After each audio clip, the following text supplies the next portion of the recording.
50 point की गिरावट के साथ निफ्टी अभी भी कामकाज कर रहा है। एक बार तो गिरावट करीब 100 पॉइंट के आसपास की हो गई थी और बैंक निफ्टी ने 400 पॉइंट का झटका लगाया। अभी सिर्फ पौने 300 पॉइंट की गिरावट है। आज हम 52,000 के भी नीचे आके ट्रेड कर रहे हैं। हम कई दिनों से आपको नोटिस करा रहे हैं कि 52,000 के लेवल्स आपको ज़रूर देखने को मिल सकते हैं। थोड़ा वेट कीजिए, सब्र रखिए। और कुछ आज मार्केट ने वो करके भी दिखाया। 52,000 के लेवल्स के नीचे भी मार्केट ने प्ले किया और अभी भी कर रहा है काम। स्पॉट 52,000 के जस्ट नीचे है और फ्यूचर्स 52,000 के पास है। एक चीज़ अभी थोड़ी देर में बदली है, जिसकी वजह से बाजार ने अपनी गिरावट को एक्सटेंड नहीं किया बल्कि थोड़ा रोक दिया। वह है रिलायंस इंडस्ट्रीज़ का शेयर। एक बार ज़रा स्क्रीन पर रिलायंस इंडस्ट्रीज़ को दिखा दीजिए। इस शेयर के अंदर 3-3.5 रुपये की बढ़त अभी देखने को मिल रही है। सुबह ये शेयर भी लाल निशान में था, HDFC भी लाल निशान में था। HDFC का 1600 का टारगेट ऑलमोस्ट पूरा हो गया हमारा। हमने आपके सामने बात रखी थी कि 1800 पे हमको HDFC महंगा लगने लग गया। वो हो सकता है थोड़ी बहुत गिरावट है और जहाँ से चला वहीं वापस पहुँच सकता है। एग्जैक्टली वहीं वापस पहुँच गया। ये 10% का जो फॉल हुआ ना 4 दिन में हुआ, जबकि HDFC को चलने में 10% करीब 1 महीना लग गया था। तो आप इसी से समझिएगा। मैं हमेशा से आपको बात समझाता रहा हूँ कि बाज़ार चलता सीढ़ियों से है, उतरता लिफ्ट से है। जब मार्केट टूटने पर आएगा बहुत स्पीड से आ सकता है। आपको याद है अभी आज जो आप 51,000 या 52,000 की बात बोल रहे हैं, आप 10 दिन पहले मात्र 54,000 रुपये की बात बोल रहे थे। 53,800 के तो लेवल्स लगे हुए हैं। 54,000 की आपने बात बोलने लगे थे। आज मार्केट को 52,000 नहीं है उसके पास।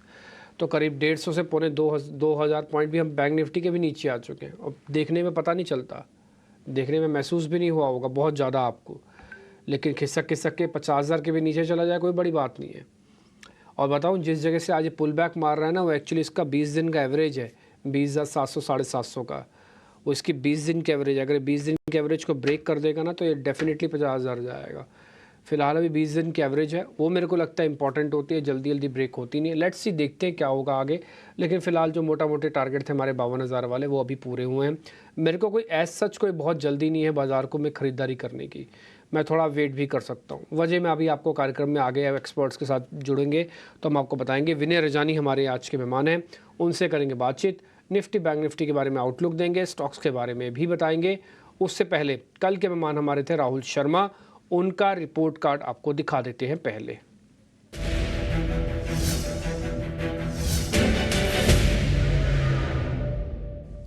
टाटा मोटर्स करीब 2% के गेन के साथ था, आपको मिला होगा क्योंकि कल 1,000 रुपये लेवल के आसपास टाटा मोटर्स राहुल जी ने बताया था। इप्का लैब को लेकर भी चर्चा हुई थी, 2% का गेन आपको वहाँ से मिला। यूनाइटेड स्पिरिट्स भी करीब 1.5% का गेन आपको वहाँ से मिला होगा। मैं फिर से बोलता हूँ, बहुत ही सिलेक्टिव रही है। कल जब हम सर से बातचीत कर रहे थे 5 ही कंपनीज निकल के आई थी कुल मिला के। उसमें से 1-2 शॉर्ट हुई थी, तो हमने आपके सामने देखी 3 का तो रिपोर्ट कार्ड ही रख दिया। 4 और 1.5 5.5% बनता है। 5.5% में से अगर आप 1 से 1.5% भी प्रॉफिट कमाएंगे, और ये पर डे कमाते हैं आप, हाँ बाय द वे, आप पर डे भी अगर कमा रहे हैं तो आप महीने का कैलकुलेशन लगा लो कि सिर्फ 20 ट्रेडिंग सेशन है। मान लो 1% भी आप एवरेज में कमाते हो तो 20% पर मंथ हो गया। साल का FD का रेट है 8%, 7%, 7 या 21, आप 3 गुना कमा सकते हो एक ही महीने के अंदर अगर इस कार्यक्रम को रेगुलरली फॉलो करते हो। मैं बात समझ सकता हूँ, आप बोलेंगे जी हमने सारे शेयर्स लिए नहीं, हमने तो वो सारे शेयर्स ले लिए जो आपने रिपोर्ट कार्ड पे दिखाई नहीं।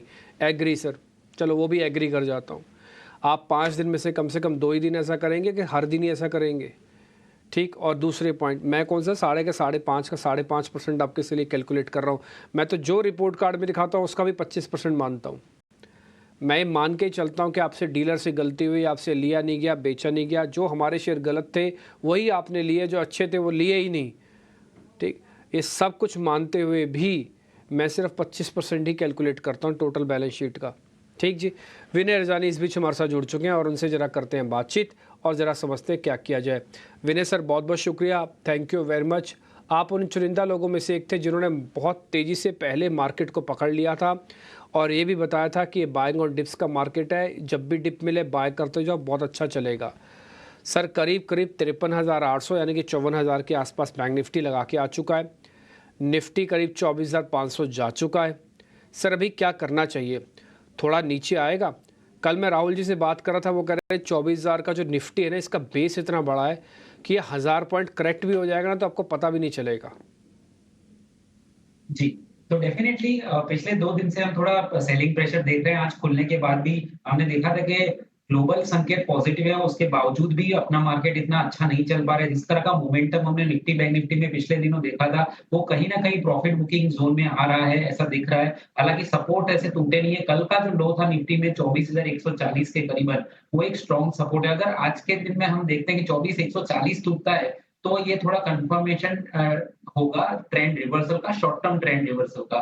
तो 24,140 काफ़ी स्ट्रॉन्ग सपोर्ट है, उसके नीचे अगर जाएगा, तो मुझे लग रहा है 300 से 400 पॉइंट का फर्दर करेक्शन आ सकता है, क्योंकि बहुत ही सिलेक्टिव स्टॉक अभी पार्टिसिपेट कर रहे हैं। पिछले 2-3 दिन से ब्रेथ भी इतनी पॉजिटिव नहीं है मार्केट में और निफ्टी में करीबन 24,460, 24,500 के करीबन एक स्ट्रॉन्ग रेजिस्टेंस बन गया है। तो जब तक ये 24,460 का लेवल क्रॉस नहीं होता, तब तक मैं एग्रेसिव लॉन्ग करने की ये सलाह नहीं दूँगा और 24,140 का लेवल टूटता है, उसके नीचे 5-10 मिनट टिक जाता है, तो फिर एक 300 से 400 पॉइंट की गिरावट पॉसिबल हो सकती है। तो वो भी एक करेक्शन ही होगा और 10 दिन की मूविंग एवरेज भी 24,140, 150 के करीबन प्लेस कर रही है। तो एक कंडीशनल कॉल मैं यहाँ पे लेना चाहूँगा, कोई एग्रेसिव लॉन्ग्स की सलाह नहीं दे रहा हूँ, स्टॉक स्पेसिफिक स्टॉप लॉस लगा के काम करिए। अदरवाइज़ मार्केट कहीं न कहीं थका हुआ लग रहा है, एक इवेंट से पहले ऐसा भी हो सकता है कि थोड़ा प्रॉफिट बुकिंग आए। तो 24,140 is a trigger level from अगर वो लेवल टूटता है, तो प्रॉफिट बुकिंग करनी चाहिए ट्रेडिंग लॉन्ग पोज़ीशंस में और अगर आप शॉर्ट भी करते हो, तो करीबन 200-250 पॉइंट का स्टॉप लॉस रख के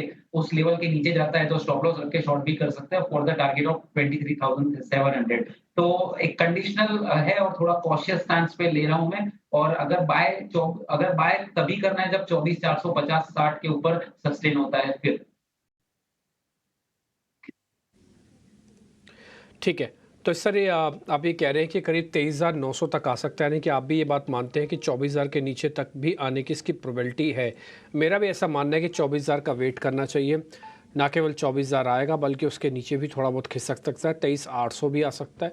आपका भी सर मोटा-मोटी यही मानना है कि 24,140, ये 24,140 ना एक्चुअली पैनिक लो बना हुआ है कल का। जब लो बना तो 24,140 लो बना था कल, तो एक बार ये लो ब्रेक हो जाएगा, इसका मतलब कंटिन्यूटी इफेक्ट आ जाएगा वापस से आपके पास। ठीक है जी, तो आप इसका इस लेवल का ज़रूर ध्यान रखिएगा। ठीक जी, 340 के पार होने पर ही बाजार आपको चलता हुआ दिखेगा। सर बैंक निफ्टी में कुछ कहना चाहते हैं आप? बैंक निफ्टी ने तो इनफैक्ट हमने देखा था कि थोड़ा पहले से ही सिग्नल दे दिया था। बैंक निफ्टी में अगर हम देखने जाएँ, तो कहीं न कहीं हमने देखा कि एक अटेम्प्ट हुआ और उसके बाद प्रीवियस स्विंग लो भी टूट गया 21,996 का 51,996 का जो लो था, वो स्विंग लो भी टूट गया। तो 51,900 का सपोर्ट टूटा है, तो डेफिनिटली अभी शॉर्ट टर्म ट्रेंड डाउन ही बोल सकते हैं। ऐसा कोई भी संकेत नहीं कि जिसके बेस पे मैं आपको तेजी का व्यू दे सकूँ क्योंकि 21,900 इक्का 51,996 बहुत ही स्ट्रॉन्ग स्विंग लो का सपोर्ट था। तो वो टूटते हुए दिख रहा है, तो मुझे यहाँ पे ऐसा लग रहा है कि थोड़ा कॉशियस स्टैंस लेना चाहिए। आने वाले 1-2 दिन में ये थोड़ा प्रेशराइज़ हो सकता है। नेक्स्ट जो सपोर्ट मुझे दिख रहा है बैंक निफ्टी में 51,200 के करीबन दिख रहा है। तो 500 से 600 पॉइंट की गिरावट संभव दिख रही है। मार्केट अगर वीक रहा तो बैंक निफ्टी पहले लीड किया है और थोड़ा टेक्निकल स्ट्रक्चर रिलेटिवली वीक लग रहा है निफ्टी की कंपैरिज़न में। तो हम ये देखेंगे कि अगर मार्केट में जैसे निफ्टी का लेवल मैंने बताया वो 24,140 वो टूटेगा तो बैंक निफ्टी की भी अभी हमने 600-700 पॉइंट की गिरावट पॉसिबल है। तो टेक्निकल स्ट्रक्चर बैंक निफ्टी का रिलेटिवली वीक है as compare to Nifty. Okay, ठीक है सर, डन। तो ये पॉइंट हमने टेकन ने अपने ले लिया आपके, जो आप बता रहे हैं कि बैंक निफ्टी भी थोड़ा वीक है, 51,200 तक भी आ सकता है। मेरा भी मानना है कि 51,200 तक मार्केट आ सकता है। अभी 500-600 पॉइंट की और वेट करनी चाहिए और आएगा नीचे।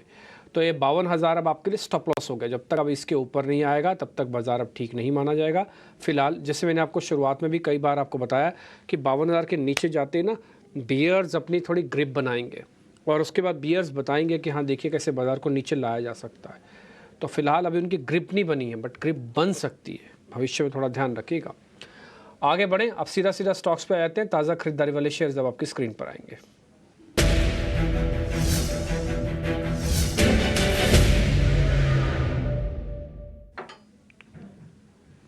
विनय सर, दो शेयर हमने निकाले हैं। पहला है जो तेज़ी वाले खरीदारी लिस्ट में है, एक तो ONGC है और दूसरा है कोल इंडिया। ये दोनों सरकारी कंपनी आप अच्छे से जानते हो। दोनों के अंदर टिपिकली अच्छा मूवमेंट है, अच्छा बेस है और दोनों ही एनर्जी से जुड़ी हुई हैं। ONGC का ये 300 वाला लेवल, ये ब्रेकआउट लेवल भी है एक्चुअली में। एक बार सर आप दोनों को चेक कर लो, कोल इंडिया और ONGC। तो मैंने दोनों चार्ट देखे और दोनों के चार्ट स्ट्रक्चर काफ़ी पॉजिटिव है। इनफैक्ट ओएनजीसी की बात करें तो पीएसयू में तो स्ट्रेंथ हमने देखी है पिछले 2 दिनों में। जब भी मार्केट गिरा था तो पीएसयू ऐसा एक सेक्टर था जो कंटिन्यूअसली स्ट्रेंथ दिखा रहा था और ऑयल एंड गैस सेक्टर भी बहुत अच्छा परफॉर्म कर रहा है। तो ओएनजीसी का स्ट्रक्चर मुझे काफ़ी अच्छा लग रहा है। वीकली चार्ट्स पे भी एक बड़े कंसोलिडेशन के बाद इसमें एक ब्रेकआउट आते हुए देखा है। तो entire oil and gas space and PSU space की तेजी को देखते हुए ओएनजीसी में लॉन्ग बनता है। इनफैक्ट मेरी आज की रिकमेंडेशन भी थी ओएनजीसी में जुलाई जुलाई का फ्यूचर लॉन्ग करने की, तो वही मैं आपके साथ शेयर कर लेता हूँ। तो मुझे लग रहा है कि ओएनजीसी का जुलाई फ्यूचर 304 305 के करीबन लॉन्ग कर सकते हैं। 299 का स्टॉप लॉस मैं रिकमेंड करूँगा और अपसाइड में ₹314 का टारगेट आप एक्सपेक्ट कर सकते हैं। दूसरा जो स्टॉक है वो कोल इंडिया में भी एक जबरदस्त अच्छा एक अप आया है, मोमेंटम ब्रेकआउट आया है। इनफैक्ट पिछले 3-4 वीक से हम देख रहे थे कि कोल इंडिया 495 का रेजिस्टेंस क्रॉस नहीं कर पा रहा था, तो उसमें हमने एक ब्रेकआउट आते हुए देखा विद अ वॉल्यूम। तो एक सेक्टर की तेजी है और काफ़ी लंबे अरसे बाद हमने कोल इंडिया में एक मोमेंटम बाइंग बनते देखा है। तो डेफिनिटली अगर सिलेक्टिवली जैसे मैंने बताया कुछ स्टॉक्स अच्छी खासी स्ट्रेंथ दिखा रहे हैं, उनमें से एक कोल इंडिया है। तो कोल इंडिया में भी मुझे लग रहा है कि 503 504 के लेवल्स पे यहाँ पे एक लॉन्ग ट्रेड बन रहा है और स्टॉप लॉस ज़रूर से रखना है क्योंकि बेंचमार्क इंडाइसेस में इतना हमको कंफर्मेशन लॉन्ग साइड में नहीं मिल रहा है, बट स्टॉक स्पेसिफिक तेजी हो रही है। तो जब तक ये तेजी स्टॉक स्पेसिफिक है तो स्टॉप लॉस के साथ काम कर सकते हैं। 504 के करीबन स्टॉक चल रहा है, मुझे लग रहा है 495 का एक स्टॉप लॉस बनता है और अपसाइड में 525 से 530 के टारगेट बन सकते हैं। तो दोनों ही स्टॉक मुझे लॉन्ग साइड पे लग रहे हैं और मार्केट अगर टिक गया तो डेफिनिटली काफ़ी अच्छे रिटर्न्स ट्रेडिंग में कोल इंडिया और ओएनजीसी में से मिल सकते हैं। ओके ठीक है सर, ओएनजीसी तो आपका खुद का ट्रेड है, तो आपने ये बात अच्छे से क्लियर कर दी कि ओएनजीसी पे आपकी नज़र रहेगी और कोल इंडिया भी आपने इस पे ट्रेडिंग कॉल से दी, हमने 5 से 25 तक के टारगेट हैं। ओएनजीसी के भी टारगेट नोट कर लीजिएगा, ₹314 तक के टारगेट हैं दोनों के। अच्छा एक और बात, जिसके भी हम स्टॉप लॉस टारगेट आपको दिखा रहे हैं सिर्फ वही ट्रेड कीजिएगा। हो सकता है बहुत सारी चीज़ ट्रेड करने की हों, अलग हों। एक और बात, अभी आपने ये देखा कि विनय जी ने खुद से कहा कि निफ्टी और बैंक निफ्टी उनको वीक लग रहा है और वो कॉल भी दे रहे हैं बाय की आपको। हाँ, तो आप ना इस चीज़ को मिक्स मत करना कि वो तो निफ्टी बैंक निफ्टी पे शॉर्ट है तो फिर बाय कैसे दे रहे हैं। शेयर्स अलग हैं, इंडाइसिस अलग हैं। इससे पहले तक इंडाइसिस चल रहे थे, बहुत सारे शेयर्स पीछे छूटे हुए थे। एडवांस डिक्लाइन तो बहुत पहले ही ख़राब हो गई थी बाज़ार के गिरने से, क्योंकि एचडीएफसी रिलायंस की वेटेज मार्केट के अंदर बहुत काम कर गई थी। तो फिलहाल आप इंडाइसिस पे थोड़ा अलग नज़रिया रखिएगा और मैं तो आपको कल परसों से बता रहा हूँ कि इंडाइसिस में अब कम करना उतना क्लेवर वाला नहीं रहा। खैर आगे बढ़ते हैं, शॉर्ट कवरिंग के 2 शेयर आपको और दिखा देते हैं, जरा पता कर लेते हैं विनय जी से। विनय सर, एक तो बंधन बैंक है और दूसरा इंडस टावर। बंधन बैंक और इंडस टावर, इन दोनों शेयर्स को चेक कर लो। ये दोनों टिपिकली शॉर्ट्स की कवरिंग के, दोनों 1.5% ऊपर हैं। कहीं भी कोई ट्रेड बनता है तो ज़रा बताइए। बैंक की बात कर लेते हैं तो बंधन बैंक में पिछले आज का सेशन अगर छोड़ ले तो पिछले दिनों का ट्रेंड थोड़ा नेगेटिव साइड कर रहा था। कल के सेशन में हमने 50 डेज ईएमए का सपोर्ट टूटते हुए देखा था, तो one of the under performer stock है। आज भले ही इसमें पुल बैक आया है लेकिन आज का हाई उसका 50 डेज ईएमए का रेजिस्टेंस है। तो कल जो सपोर्ट टूटा था वो आज एक रेजिस्टेंस बन सकता है। तो मुझे ऐसे लॉन्ग साइड पे इसमें सेटअप नहीं लग रहा है, तो इसको इग्नोर करेंगे तो ज्यादा बेटर रहेगा। और इंडस टावर की बात करें तो इंडस टावर का रिलेटिव सेटअप बेटर है। इंडस टावर में हम देख रहे हैं कि लास्ट कल का जो लो था 373 का, वो एक अच्छा सपोर्ट बन सकता है और ओवरऑल प्राइमरी ट्रेंड इसका अच्छा है। स्टॉक अपने medium to long term moving average से ऊपर ट्रेड कर रहा है। तो लॉन्ग साइड में इंडस टावर एक, और हमने देखा था पिछले दिनों जब ये टेलीकॉम की रैली स्टार्ट हुई थी, भारतीय रिलायंस इनमें जो अच्छी रैली स्टार्ट हुई थी उसमें इसने अच्छा पार्टिसिपेट किया था और उनके साथ इसने एक रनिंग करेक्शन भी दिखाया पिछले 3-4 दिन और अभी अच्छा पोटेंशियल है कि ये वापस से अपना ट्रेंड रिज्यूम करे। तो कल का जो लो है वो स्टॉप लॉस से इसमें लॉन्ग पोजीशन बना सकते हैं। थोड़ा लो जो है कल का वो अभी इस लेवल से दूर है, 373 374 का सपोर्ट रहेगा और मुझे लग रहा है कि अगर ये सपोर्ट होल्ड कर लेता है तो इसमें पोटेंशियल है कि 408 का जो प्रीवियस स्विंग हाई हमने रिसेंट देखा था, तो 408 409 के ऊपर भी ये स्टॉक निकल सकता है। तो इसमें पॉजिटिव व्यू है और स्टॉप लॉस आपकी लॉन्ग पोजीशन में 373 का रखना चाहिए।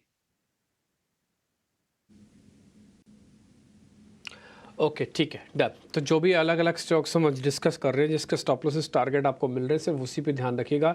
इंडस टावर उसमें से एक है 408 का। अमूमन वैसे तो ज़्यादातर शेयर विनय जी ने हमारे पास ही कर दिए हैं और जिसमें खुद ओएनजीसी उनकी अपनी शॉर्टलिस्ट कैंडिडेट में से भी एक था, तो ओएनजीसी, कोल इंडिया हो गया, इंडस टावर हो गया, जहाँ जहाँ भी ट्रेड है, जिनके स्टॉप लॉसेस टारगेट आप स्क्रीन पर देख पा रहे हैं, ये सब के सब ट्रेड बनते हैं। और दूसरा, अगर आप इंडाइसिस पे ट्रेड कर रहे हैं तो आपको दोनों चीज़ें देखनी होंगी, स्टॉप लॉसेस भी और टारगेट भी। अगर आप शॉर्ट करके बैठे, इसके लिए हमने कल भी आपको बताया था कि अगर आप खोलना चाहें तो निफ्टी बैंक को खोल सकते हैं शॉर्ट्स के लिए। वजह मैंने आपको बता दी थी, 31 जुलाई इस बार डेरिवेटिव एक्सपायरी है, बजट आएगा 23 तारीख को। तो बजट के आने के बाद भी करीब के 7-8 सेशन आपको मिलेंगे सिर्फ इसी सीरीज़ में ट्रेड करने के, जबकि ये चीज़ निफ्टी के साथ नहीं है। 23 तारीख को बजट आएगा, 25 तारीख को डेरिवेटिव एक्सपायरी होगी, तो दूसरे दिन हो जाएगी। लेकिन बैंक निफ्टी में समय है इस बार, तो बैंक निफ्टी शॉर्ट करा होगा तो आपको ज़्यादा अच्छा पैसा आपके हाथ में आया होगा, और अभी भी आ ही रहा है। कल और आज में तो करीब करीब 2 ही दिन में करीब 500 से 800 पॉइंट चला गया बैंक निफ्टी। स्टॉक्स तो भी आपने मोटा मोटी चेक कर ही लिए होंगे, कुछ विनय सर ने आपको बता ही दिए हैं। उसमें से ओएनजीसी भी काफ़ी बुलिश है, कोल इंडिया हो गया, और हमने एक का कवरिंग वाला शेयर भी पता किया है अभी। अब हम जरा मंदी वाले शेयर्स चेक करवा लेते हैं उनसे, उसके बाद कोई ट्रेड बनता होगा तो वो भी आप देखना, ठीक है। तो ताज़ा शॉर्ट्स यानी कि फ्रेश शॉर्ट्स वाले शेयर स्क्रीन पे लेके आइए आप।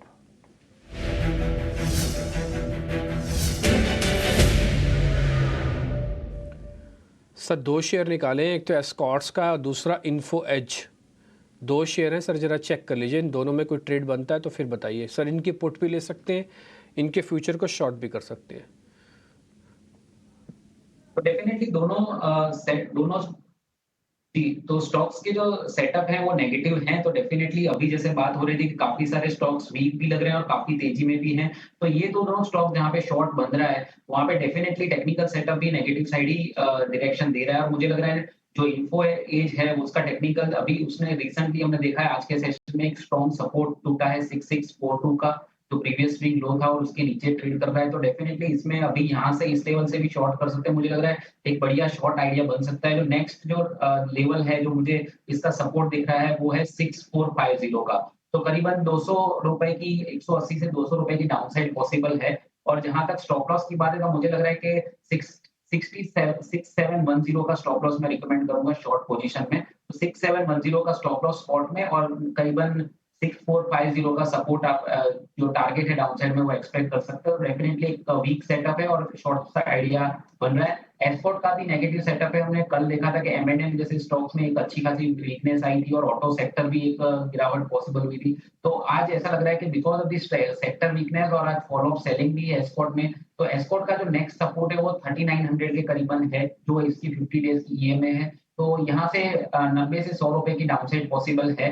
और यहाँ पे मैं स्टॉप लॉस जो रिकमेंड करूंगा वो करीबन रहेगा 4060 का। तो 4060 के स्टॉप लॉस से आप शॉर्ट कर सकते हैं और करीबन 90 से 100 रुपए की डाउनसाइड एक्सपेक्ट कर सकते हैं। तो इन दोनों जो स्टॉक्स जिसमें शॉर्ट बिल्डअप हो रहा है वो डेफिनेटली टेक्निकल सेटअप भी नेगेटिव दिख रहा है और दोनों में हम फ्रेश शॉर्ट करके चल सकते हैं। जो स्टॉप लॉस मैंने रिकमेंड किया हमको रखना पड़ेगा एज ए प्रोफेशनल ट्रेडर।